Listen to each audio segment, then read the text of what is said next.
bookseller at BookBug, and this is a bookstore in Kalamazoo, Michigan. And today I wanted to talk about a book that I just finished and absolutely adored.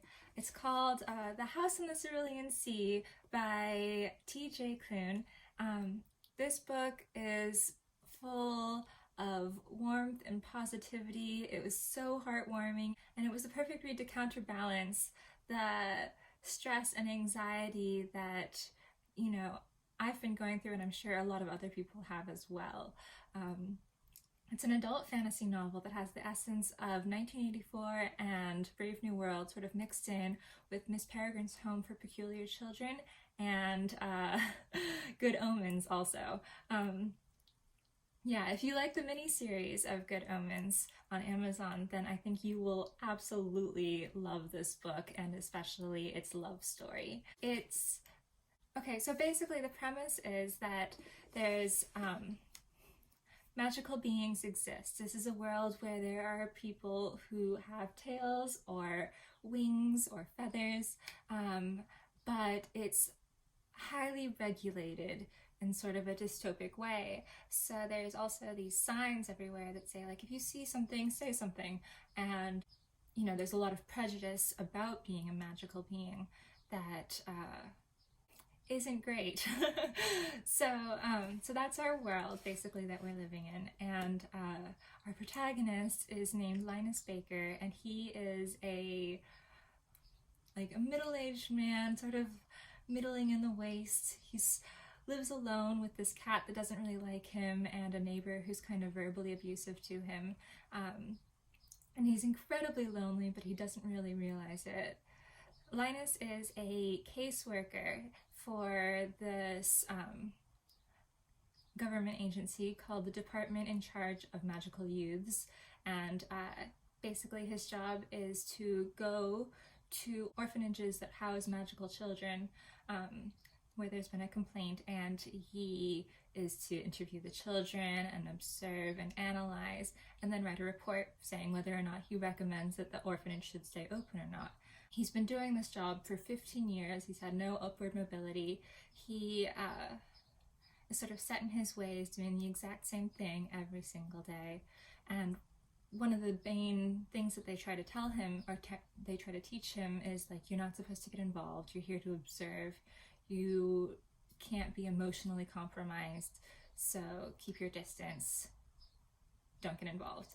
Because Linus is so steadfast and a little bit boring, Extremely Upper Management says, oh, this guy is perfect, and so they choose him for this classified level 4 job. So no one knows about this mysterious orphanage. It's on this mysterious island led by this mysterious man, and they tell Linus, you have a month. You're supposed to look and analyze these extreme cases with children who absolutely cannot fit into regular society, and you have to tell us whether or not you think this orphanage can stay open.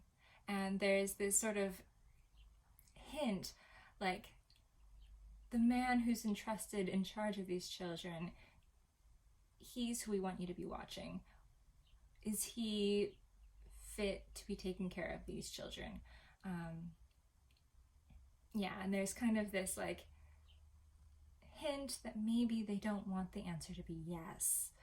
So Linus is going to this island, and he has no idea what to expect. Except for that the children are ridiculous. He meets the master of the house, whose name is Arthur Parnassus, and he's unlike anyone Linus has ever met before. Arthur and the children of the orphanage, who I don't want to spoil because they're such a surprise, they're so wonderful. I don't want to tell you too much about them, because learning about them inside, reading the story, was such a joy. So I'm not going to talk about them, even though I want to really, really badly. So Arthur and the children don't really let Linus do the same thing he's been doing for decades and decades. And Linus starts to wake up. He starts to realize that there could be more to his life, and that he wants there to be more to his life. And that coming into your own and coming into yourself after so long of being asleep is such a beautiful, beautiful message that it gave me all the warm fuzzies. It broke my heart in a really lovely way. I think we all need that reminder that we can be more than what we are, even when what we are is just enough, if that makes any sense at all. Yeah, he is faced and thrust into these extraordinary circumstances, and he finds the children and he finds Arthur so fascinating and exciting, and they find him so fascinating and exciting, and their relationships as they get to know each other are just so precious and heartwarming, that it melted me. I was a goop on the floor by the time I finished. Yeah, in times like these where we are isolated from each other and there's just a lot of fear and misinformation and blame going around, this story was such a relief. So there's this phrase in the book that's used a couple of times. It's "don't you wish you were here?" And yes, absolutely. It was a relief to climb inside this book and kind of be reminded of the beauty of connection and love and support. It's a really emotionally intelligent, kind book that made me feel a lot better, and I feel like that's something that a lot of people would be really interested in right now. So I highly recommend you give it a try. Even if you're not a huge fan of fantasy, this is something that I think is sort of cross-genre. It's not a hard fantasy, and it's not a hard dystopic. It's mostly just about, love and human connection.